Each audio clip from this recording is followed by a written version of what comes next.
तो यहाँ पर अगर आप भी पैसा बचाना चाहते हैं, क्योंकि आपकी बेटी है और आपकी बेटी की शादी के लिए अच्छा पैसा लगेगा जब भी उसकी शादी होगी, तो इस केस में पैसा बचाने के लिए कुछ गवर्नमेंट की तरफ से स्कीम है और कुछ आपकी तरफ से मेहनत करना होगा।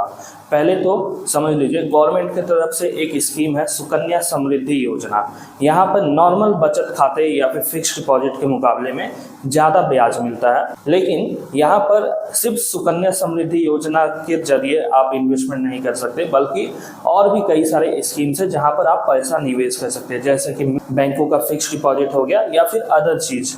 इसके अलावा हमारे भारतीय परंपरा के अनुसार शादी ब्याह में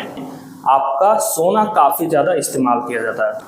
जिसकी वजह से सोने की मांग काफ़ी ज़्यादा रहती है। तो मैं आपको सजेस्ट करूंगा, ये सब स्कीम्स में तो आप पैसा लगा रहे ठीक है, लेकिन साथ में अपनी बेटी के लिए सोने के गहने वगैरह भी बनवा के रखिए, क्योंकि सोना हर साल महंगा होता जाता है। हर 5 या 10 साल में ये लगभग डबल या फिर 1.5 गुना हो जाता है। तो इस कारण से आपको सोने के गहने भी अपनी बेटी के लिए ज़रूर बनवा के रखने चाहिए, या फिर चांदी का गहना भी बनवा के रखना चाहिए। अब जैसे अगर आपके पास पैसे नहीं है तो आप पैसा पहले इकट्ठा करिए। इकट्ठा करने के बाद जब आपके पास मोटा पैसा बन जाए, 2 ग्राम, 3 ग्राम, 10 ग्राम, 5 ग्राम, जैसी आपकी शक्ति हो उस हिसाब से आप सोने के गहने भी बनवा के रखिए। हाँ, लेकिन एक चीज़ है, मान लीजिए आपने सोना खरीदा 1 लाख के भाव पे और कल को 90,000 का भाव हो जाता है, तो इस केस में नुकसान भी हो सकता है कि आपने महंगे भाव पे खरीद लिया। तो ऐसा तो हर समय रिस्क रहेगा, लेकिन फिर भी जब भी आपका बचत हो तो एक बार सोना खरीदने का जरूर कोशिश करिए, क्योंकि आप अपने घर में ही देख लीजिए, जब आपके पिताजी का शादी हुआ था तब उस समय सोने का भाव क्या था, और आपके दादाजी का जब शादी हुआ था तब सोने का भाव क्या था, और उसके पहले सोने का भाव क्या था।